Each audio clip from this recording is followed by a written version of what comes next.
Oke, selamat datang kembali. Jadi di tutorial kali ini saya akan memberikan penjelasan mengenai salah satu fitur di Sobat Niaga yaitu warehouse. Jadi kita bisa mengaksesnya seperti biasa melalui button bisnisku, lalu kita buka di bagian warehouse di kategori SDM dan inventory ya. Nah, jadi kita bisa melihat di sini ada maps. Di Sobat Niaga sendiri itu support multiple warehouse atau multiple gudang ya. Jadi bagusnya adalah kita bisa memanage stok di masing-masing gudang dan kita bisa meng-assign produk-produk itu di gudang tersebut. Jadi misalnya katakanlah kita punya dua gudang gitu, satu di Jakarta dan satu lagi di Bandung misalnya. Di masing-masing gudang tersebut kita bisa manage stoknya gitu.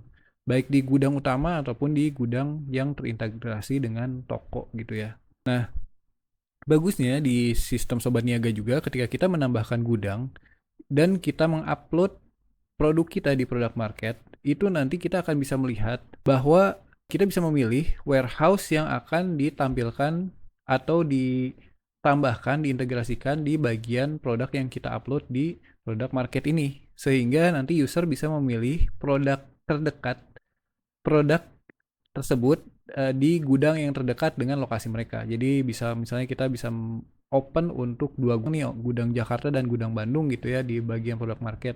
Jadi ketika kita ada customer yang di Bandung itu bisa memilih warehouse yang di Bandung. Ketika ada customer yang ada di Jakarta dia bisa memilih ke gudang yang di Jakarta ya. Jadi lebih simpel, tinggal satu produk aja, kita nggak perlu bikin beberapa produk dan kita bisa memilih beberapa warehouse. Tinggal nanti customer bisa memilih warehouse mana ya. Oke baik, itu aja kita coba tambahkan gudang. Untuk menambahkannya kita klik di tambah gudang di atas. Ini mirip dengan tambah branch. Jadi kita tinggal mengisi sebelah kirinya itu nama gudangnya. Misalnya katakanlah gudang Bandung misalnya ya. Ini kita isi Jalan Dago misalnya. Kita isi nomornya, kotanya kita bisa isi juga dengan kota Bandung. Nah, kalau kita lihat dia akan otomatis nge-search. Ini kita menggunakan modul yang namanya itu Raja Ongkir. Jadi kalau misalnya dengan Raja Ongkir ini nanti akan otomatis ketika kita milih produk dan lokasinya itu di bagian marketplace itu akan ketahuan biayanya itu berapa gitu ya. Biaya pengirimannya berapa gitu ya. Nah, ini saya lupa lagi di ini bagian mana ya? Di Bandung untuk Dago itu di mana ya? Coba kita isi asal aja dulu ya. Itu akan otomatis masuk di kecamatan, kelurahan, dan kode posnya. Dan kalau kita lihat, nanti di sini kita tinggal pilih aja di lokasi di mapnya yang mana. Misalnya katakanlah kita pilih lokasinya di Bandung ya, di Jalan Dago tadi ya.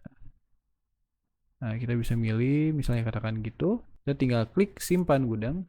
Maka kalau kita lihat, dia akan masuk ke map juga ya. Kita bisa multiple gudang, seperti yang tadi saya ceritain, tinggal tambah gudang lagi aja. Misalnya di sini ada gudang Jakarta, misalnya ya katakanlah Bandung. Nah, ini kita coba contoh aja ya, kita klik simpan. Nah, kalau kita lihat, jadi dia ada dua gudang tuh kalau kita lihat ya. Gudang Jakarta dan gudang Bandung. Kita bisa melihat ada button kelola stok. Dan di sini juga kalau kita bisa lihat ada button kelola stok dan kita ada button edit dan hapus ya. Kita lihat dulu untuk detail ini kita tentunya bisa klik edit untuk merubah. Kita juga bisa melihat Google Maps kalau kita mau lihat titiknya bukan hanya di map itu misalnya. Coba lihat di sini. Nah, dan di sini kita bisa mengelola stok. Contoh di gudang Bandung ini kita ingin mengelola stoknya. Ini belum ada produk apapun di gudang ini. Nah, cara menambahkan stok produknya, kita bisa nambah produk terlebih dahulu. Kita tinggal klik di sini maupun di sini itu sama aja. Lalu kita tambahin di cari produknya. Nah, karena kita udah masukin sebelumnya produk yang ada di akun kita ini, kita udah nambahin misalnya tadi ya miniatur kereta misalnya katakanlah ya. Kita bisa tinggal pilih saja produknya, kita isi stok awalnya misalnya katakanlah stok awal 100 katakan ya.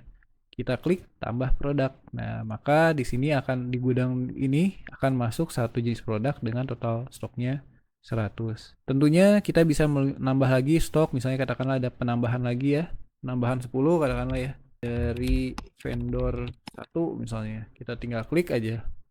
Kita bisa menambahkan stoknya ya. Kita juga bisa misalnya katakanlah stock of name, mau melakukan stock of name dan ada kesalahan, misalnya stok fisik sebenarnya ternyata 105 misalnya.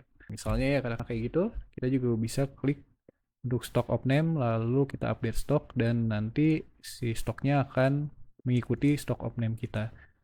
Nah, lalu kita lihat di tombol sebelah sini, sebelah kanan di cardnya itu akan kelihatan rewire stock. Kita klik, itu kita akan kelihatan tuh, mulai dari stok masuk, dari deskripsinya, lalu kita bisa lihat juga stok masuk lalu berapa, lalu kalau misalnya ada penyesuaian atau stock of name itu kelihatan juga berapa pengurangan ataupun penambahannya, ada tulisan deskripsinya yang sudah kita masukkan juga, stok akhirnya berapa, dan ada tanggal beserta jamnya ya. Jadi sangat lengkap ya. Oke, itu aja untuk tutorial di bagian stok dan gudang. Terima kasih.